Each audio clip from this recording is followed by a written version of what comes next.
बेहद महंगाई से भुखमरी के कगार पर आ गया है श्रीलंका। लोग सड़कों पर आ चुके हैं।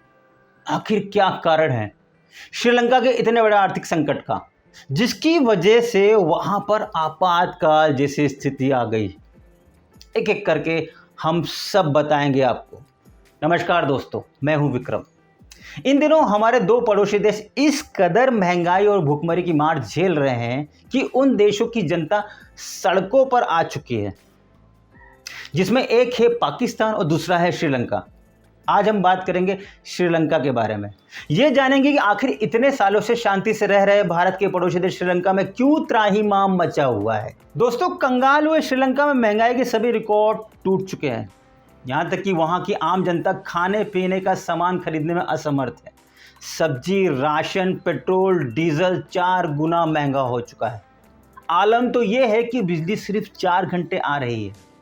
वहाँ के लोग देश छोड़ना चाहते हैं, पर पैसे ही नहीं, वो भी नहीं छोड़ पा रहे हैं। वो सत्ता में रह रहे सभी मंत्रियों ने, नेताओं ने इस्तीफा दे दिया है, और तो सरकार में बचे हुए लोगों ने ये तक हिदायत दे दी है कि रोड लाइट्स बंद कर दीजिए, ताकि थोड़ी जो बिजली बचे वो लोगों तक पहुंच जाए। ऐसी ही हालत रही तो साल के अंत तक श्रीलंका दिवालिया घोषित हो जाएगा। वहाँ के रुपए में इतनी गिरावट आ चुकी है कि डॉलर के मुकाबले पहले वहाँ की करेंसी 200 रुपये होती थी एक डॉलर के मुकाबले में, पर वही अब बढ़ के 300 हो गया है। अब आते हैं इसके पीछे के कारण पर कि श्रीलंका की हालत ऐसे कैसे हुई। फरवरी के महीने में श्रीलंका के foreign currency reserves 2.3 billion dollars थे, जो जनवरी 2020 तक 70% नीचे गिर चुके हैं।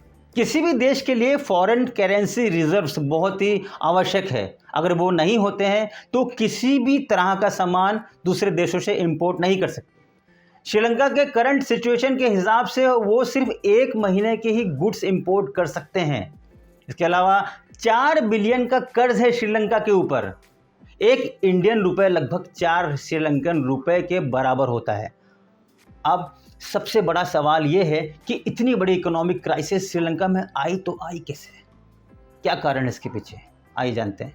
दोस्तों, श्रीलंका में 2018 तक टूरिज्म पूरे चरम पर था।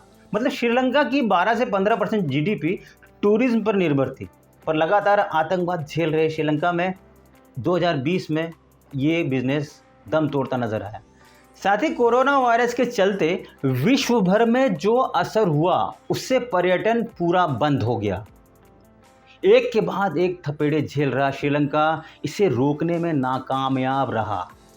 दूसरा कारण है कि 2019 में अपनी इलेक्शन जीतकर आए प्रेसिडेंट गोटाबाया राजपक्षा ने अपने मैनिफेस्टो के वादे के अनुसार कंज्यूमर टैक्सेस कम कर दिए, पर लॉकडाउन होने के कारण उसका भी खामियाजा उन्हें भुगतना पड़ा और वो फेल हो गए। अच्छा, दूसरा सबसे बड़ा कारण था कि साल 2017 में श्रीलंका का टोटल कर्ज 64 बिलियन डॉलर था। 90 से 95% सरकार की कमाई कर्ज चुकाने में चली जाया करती थी। 2020 में श्रीलंका के सरकार ने इंपोर्ट पर बैन लगा दिया।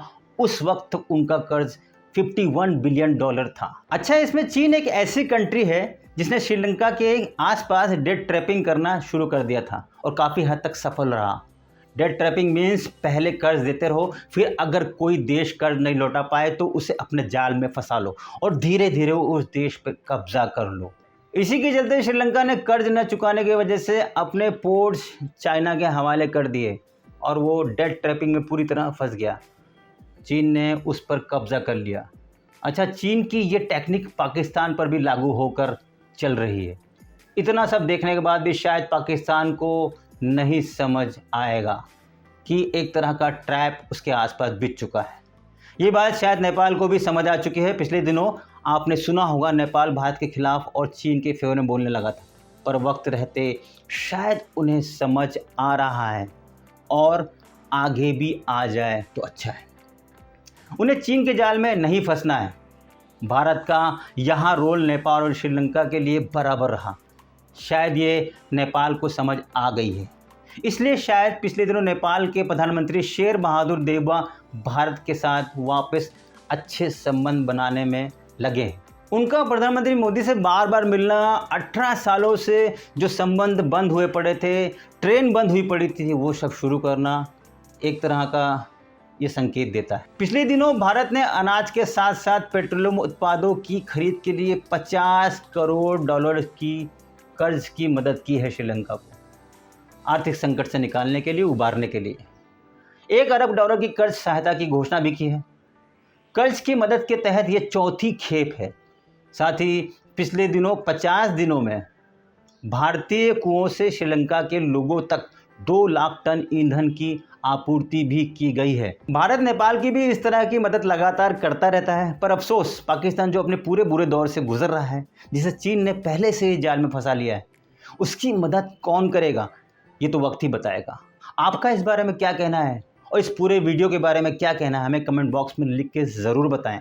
और चैनल को अभी तक सब्सक्राइब नहीं किया तो सब्सक्राइब कर लें, बेल आइकन ज़रूर दबा दें ताकि रेगुलर वीडियोस आपको मिलते रहें, और साथ ही साथ शेयर ज़रूर करें। जय हिंद, धन्यवाद।